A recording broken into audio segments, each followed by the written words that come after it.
السلام عليكم ورحمة الله وبركاته. الحمد لله والصلاة والسلام على رسول الله وبعد. يقول سبحانه وتعالى فاسألوا أهل الذكر إن كنتم لا تعلمون. معاشر المسلمين, naomba ukisikiliza hii video, ukipata hii video, sikilize mpaka mwisho na share kwa wengine ili wapate kufaidika. Allah subhanahu wa ta'ala anatuambia katika hii aya niliyotangulia kuisoma, fasalu ahla dhikri, waulizeni wanaojua, in kuntum la ta'lamun, ikiwa nyinyi hamujui, hasatan katika masala ya dini na masala mengine yoyote ya kimaisha. Ndugu zangu Waislamu, kuna kosa ambalo kwamba ni kubwa sana linalofanyika, na ni kosa ambalo kwamba tutabeba mzigo mkubwa mbele ya Allah tabaraka wa taala wa madhambi kwa kujitakia wenyewe. Na kosa lenyewe, maashara almuslimin, hii ni baadhi tu ya makosa yanayopatikana katika ndoa. Ni makosa mengi yanayopatikana katika ndoa, lakini hili ni kosa kubwa sana. Ndio nikaona kwamba wacha nijikumbushe nafsi yangu na kukumbusha wewe Muislamu ya kwamba iko siku utakwenda kukutana na Allah, na iko siku utakwenda kulipwa kwa kila ambacho kwamba unachokifanya. Kosa lenyewe ni lipi?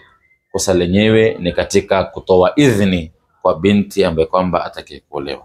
Ndugu zangu Waislamu, anayestahiki kutoa idhini ya kuolewa katika ndoa ni baba wa halali.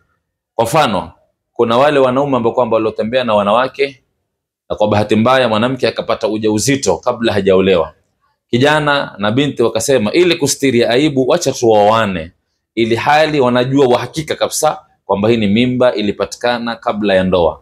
Kijana wa Kiislamu tambua, na binti ya Kiislamu tambua ya kwamba huyu mtoto, hata huyu baba akimuoa baada ya kuwa ushabeba ujauzito wa huyu mtoto kabla hajakoa, huyu mtoto kisheria hatambulikani kama ana baba.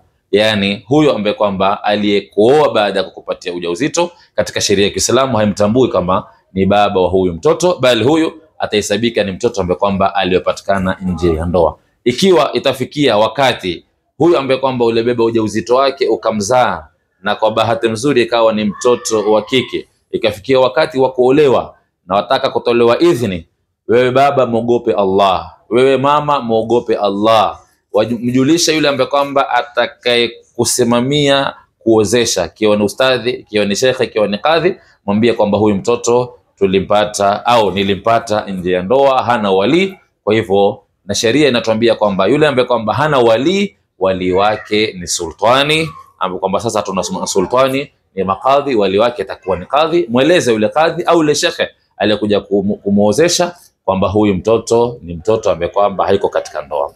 Vile vile maashara almuslimin, ndugu ambaye kwamba ni na wali wa pili, ulama wanatuambia ni babu mzalia baba, babu mzalia mama hausiki, na yoyote ambaye kwamba anahusiana kwa upande wa mama katika wanaume hawahusiki katika kuozesha.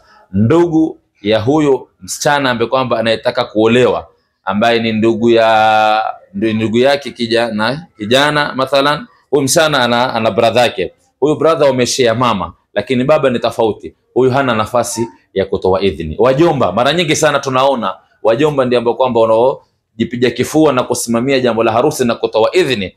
Jomba hana nafasi yoyote katika sheria ya Kiislamu kutoa idhini kwa binti kuolewa.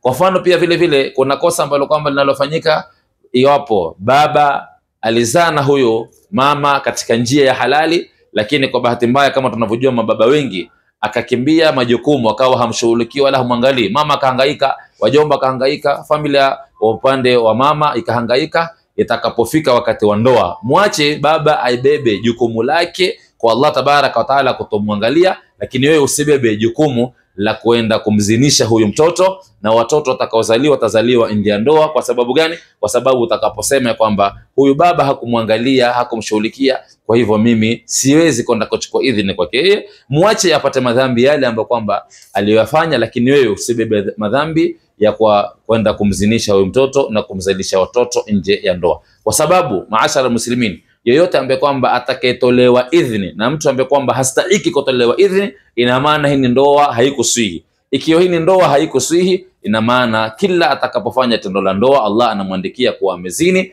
na kila atakapozaa hawa watoto watasabika kwamba walipatikana nje ya ndoa. Ndio maana Mtume sallallahu alaihi wa alihi wasallam alituambia kwamba hakitosimama kiyama mpaka watoto ambao kwamba waliopatikana nje ya ndoa ndio wawe ni wenye kutawala katika hii ardhi. Na namna gani watapatikana? Ni kwa namna hii. Kwa hivyo fasalu ahla dhikri in kuntum la ta'lamun. Kabla hujaozesha mtoto wa ndugu yako, kabla hujaozesha binti ya binti yako, hakikisha, uliza, fuatilia, je, ni nani anastahili kuozesha, ni kwa namna gani, ni nani anastahili kutoa idhini, kwa sababu usiende ukawa ni sababu ya huyu msichana kuzini na kupata watoto nje ya ndoa, na kila litakalofanyika kosa itakuwa ni mwenye kubeba masuhulia mbele ya Allah tabaraka wa taala. Mwenyezi Mungu tabaraka wa taala atujalie ni wenye kusikia mazuri na wenye kufuata. Mwenyezi Mungu subhanahu wa taala atujalie ni kusikia mabaya na wenye kuepuka. Sallallahu alaihi wasallam Muhammadin wa alihi wasallam. Alhamdulillah.